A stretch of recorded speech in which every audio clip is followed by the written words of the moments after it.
year, around 30 million tourists visit Barcelona. But what is it about Barcelona that makes the city so unique? And how did the city suddenly become so popular? How is Barcelona coping with all of these visitors? And what do the residents think about the many tourists? We met up with Maitza Palau, who studies tourism and is an official license guide, to get a better picture of the situation. Barcelona is a unique spot for business tourism and leisure tourism because we almost have everything. We have very good infrastructures, airport, port. We also have a very good speed train connecting Madrid with Barcelona. We have an amazing combination of culture, leisure activities, and also nightlife. What makes us unique in terms of culture is modernism and Gaudí, amongst other very important architects, because we only have that. Like, we are behind Sagrada Familia. This building copes with 4.5 million visitors per year. If you look at TripAdvisor, it's the building in the world that most people make comments on. I think that if Gaudí was alive, we should give him a little bit of commission. Barcelona seems to have a lot to offer for the tourists, but how did the city suddenly become so popular? The Olympic Games in 1992 were crucial to Barcelona because there was a before and after. I remember that I went to the States to do my internship, 1985. I go there, people ask, where are you from? I say, Barcelona. And people say, Barca what? I come 1 year later, 1986, we have already been awarded the Games. And when I said I'm from Barcelona, you know how Americans are, they all get crazy. Oh my God, Barcelona, Barcelona, you're from Barcelona. So already 6 years before the Games, we were put on the map. Barcelona was crazy, upside down, lots of things being renovated for 6 years, but it was definitely worth it. It seems like Barcelona has become very popular, and the increase in tourism doesn't seem to be stopping. But what do the local people think about this? We met up with Jordi Dorba, who has been living in Barcelona for 57 years and has seen Barcelona change. Més avall, cap a la Sagrada Família, evidentment, ha canviat molt amb tota la seguretat que hi ha i això que tanquin el trànsit. Ha canviat, tot i que ja fa temps que no visc aquí. Aquí hi ha menys moviment que més avall cap a la Sagrada Família. Evidentment, quan l'hospital era operatiu hi havia molt més moviment de gent a prop de l'hospital, tots aquests comerços i bars davant de l'hospital. I d'ençà que s'ha passat a utilitzar l'Hospital Nou més amunt, aquesta àrea ha quedat més tranquil·la, diguem.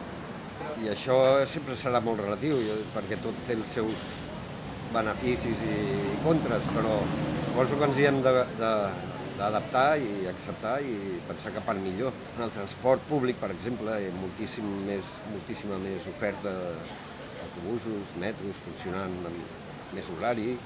Jo considero que el turisme és beneficiós per a Barcelona i qualsevol altra ciutat o lloc, perquè això genera llocs de treball relacionats amb aquest turisme. Potser, degut a la massificació del turisme, hi ha més delinqüència també a zones molt atrafegades, com a les estacions de metros i les Rambles, potser. Són zones conflictives i també hi ha els venedors ambulants. Perquè precisament, si te'n vas a baix a la Sagrada Família, veus tot de policia secreta constantment per aquest motiu. Estan per això, per mirar d'atrapar aquests petits delinqüents. Però em sembla que la policia fa bé la seva feina dins del que cap. Sí, a determinades zones de la ciutat, com per exemple ara que visc a l'Eixample, ha proliferat molt el comerç d'aquest que obre tota la nit, d'aquests supermercats estrangers. La gent de la ciutat acaba veient el turisme i l'immigració com una mateixa cosa si es descuida. So it seems like Jordi doesn't mind the tourists and doesn't have something called tourism phobia. Tourism phobia is when citizens, residents of a particular spot develop a little bit of rejection towards tourists. It's a pity that we have tourism phobia because not everything is bad about tourism. They should know that when you travel, you have to behave as if you are at home. Don't be too loud, things like that. When you go to another country, like Barcelona, for instance, do you think about how you should behave? Not really, no, because Okay. I'd never see them again probably. Okay. It's such a beautiful city, I've never been here before.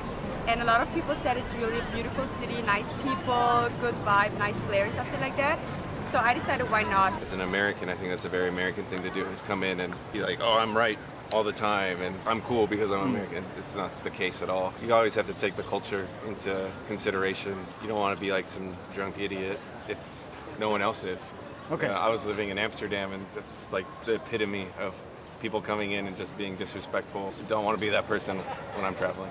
We behave like we always do, but which is... We would have the same manners and respect for the environment that we would from any other area, I think. Try to respect the local culture and traditions and try to fit in. We have art, culture, wine, the ocean, mountains. I love the people also. It's very mixed, We observe traditions wherever we go, and we respect if it says don't touch, we don't touch, all that sort of thing. Do you think it's a problem with so many tourists? I think for the Very much place so. as it is, we were here about 15 years ago and it was much easier to get around. It is more uncomfortable, but if you want to see things and go somewhere, you have to put up. Yeah, it shouldn't stop. I'm very sad in a way that we have tourism phobia, because most of my guests ask me, is it true that you don't want us? Is it true that we don't like us? And I say, it's not true. I mean, I'm in love with my city, and for me it's a pleasure sharing it with everybody. And I really wish that most of the people thought the same. 12% of the jobs that we have in Barcelona are thanks to tourism. They should know that it helps balancing the job offer in our city. Tourism seems to be very beneficial for Barcelona. But can tourism be a bad thing? Sometimes all the income coming from tourism doesn't stay in the local economy. If we have lots of international companies, they are the ones that are going to benefit from all of that. Amazing buildings that we had before are converting into hotels. If we just build and build and build and build, this is just going to be a tourist city. The Mercat de la Boqueria, this famous market in Las Ramblas, now we are all worried because it used to be a market for locals, and now they're changing most of the stalls into fruit juices and things like that for tourists. It is difficult to cope with the amount of tourists we have. Barcelona is the second most densely populated city in Europe after Paris. So what happens if we get more tourists? My opinion is that as long as everything is legal, all competition is good. I do think that if Airbnb is very dominant, it could be a problem for the city. Locals cannot pay 150 euros or 100 euros per night. There's also have to be a regulation and a limit. Politicians should sit down and say, okay, maximum Airbnb, we think it has to be 2% of the city or 3% of the buildings in the city. It cannot be at all that our local people have to go somewhere else because they cannot pay the rental fees anymore. So what are the politicians doing about the increase in tourism? We met up with Ancor Mendes, the coordinator of Podemos, which is part of Barcelona en Comú, the leading party in Barcelona, to hear more about their future plans for tourism.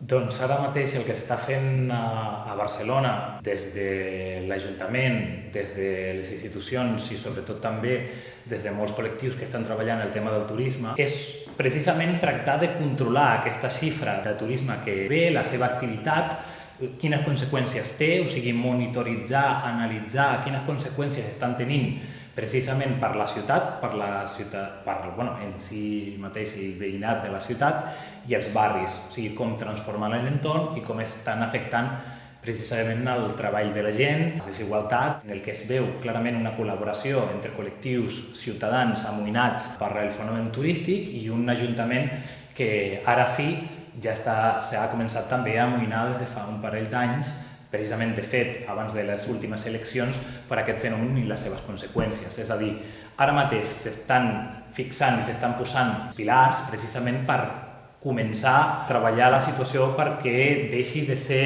com està ara, que és totalment incontrolada. Fins que va arribar aquest ajuntament, Airbnb gairebé tenia una activitat descontrolada. A la ciutat podien convidar molts veïns i veïnes a que poguessin posar la seva propietat en la seva plataforma per destinar-la a lloguer turístic. És a dir, que altres turistes puguin fer servir el seu habitatge en propietat perquè puguin pernoctar per 1, 2, 3, 4 nits, una setmana, el que sigui.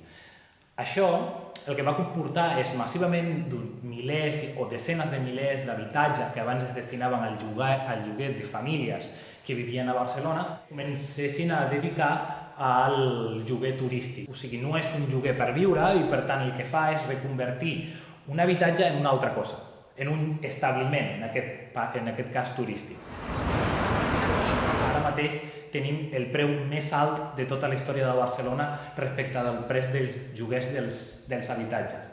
Les ciutats, en gran part, en bona part, deixen de ser llocs per viure per transformar-se en llocs on es poden treure les màximes rendes precisament de l'activitat turística industrialitzada.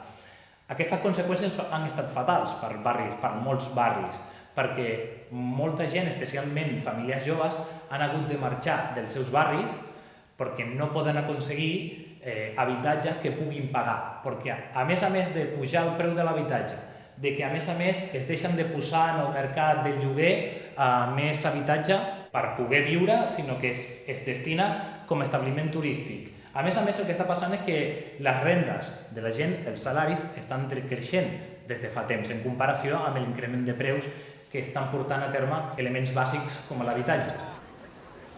Els plans de futur precisament estan per tractar d'enfortir l'activitat de regulació i de limitació de l'activitat turística per tractar de reduir el nombre de turistes que n'hi ha a la ciutat. És evident que, com fa temps, es poden obtenir les mateixes rendes amb molt menys del número de turistes que estan venint a la ciutat en els últims anys. Però, a més, això, control o repensament de bona part de l'espai públic. Ara mateix, precisament, hi ha un plan de reconversió urbana de la Rambla de Barcelona, que és probablement l'ícon turístic més clar de la ciutat, precisament per dedicar-la a més activitat veïnal de l'entorn i de residents de la ciutat, que puguin fer servir la seva Rambla per poder fer ciutat en si mateixa i no sigui un escenari d'atretjo que d'alguna forma només estigui adreçat a qui ve un cop o dos cops a la ciutat a la seva vida. Institucions ara mateix en favor del seu veïnat en si mateix passa per fer front a l'activitat industrial del turisme i tractar de reduir el nombre de turistes que ve cada dia a la ciutat per poder recuperar la ciutat per la seva gent i que pugui ser un lloc de prosperitat per tot el veïnat. What would I do if I was a politician or if I have power to change things? Probably I will try to encourage tourists to go to the neighborhoods, not so much always in the central areas, or Barcelona surroundings. Barcelona province is very rich as well. And only half an hour away from here, you can have your accommodation and come every day if you wish. If you put a little bit of passion and love in tourism, I'm sure that we can cope with more tourism in a more orderly and balanced way. I see a good future for Barcelona.